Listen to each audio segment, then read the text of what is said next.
We must remain mindful of our obligation and commitment to the Charter of the United Nations, and as amplified by the 1982 Manila Declaration on the Peaceful Settlement of International Disputes, the Philippines affirms that commitment in the South China Sea in accordance with UNCLOS and the 2016 Arbitral Award. The award is now part of international law, beyond compromise and beyond the reach of passing governments to dilute, diminish, or abandon. We firmly reject attempts to undermine it. We welcome the increasing number of states that have come in support of the award and what it stands for: the triumph of reason over rashness, of law over disorder,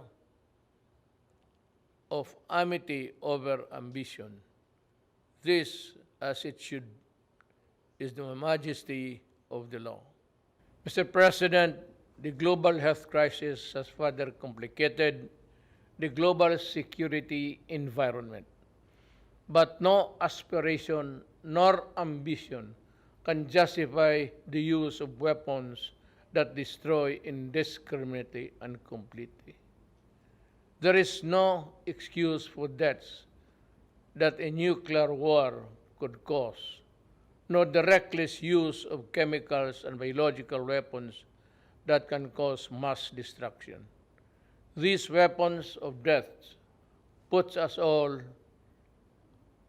at mortal risk, especially if they fall into the hands of terrorists without a shred of humanity in their soul.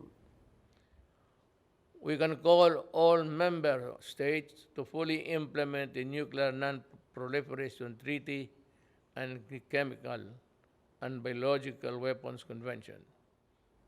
I have asked the Philippine Senate to ratify the treaty on the prohibition of nuclear weapons, and importantly, we were among those to sign it first. Mr. President, the Philippines has a long history of opening its doors to the refugees, from the White Russians following the 1917 revolution, and the European Jews in the Second World War, and the Vietnamese in the late 1960s, and the Iranians displaced by the 1979 revolution, among others. The Philippines continue to honor this humanitarian tradition in accordance with our obligation under the 1951 Convention of the Status of Refugees and the 1967 Protocol. But lest we forget, helping the most vulnerable, those displaced by conflict, persecution, and political instability, is a shared responsibility of all countries.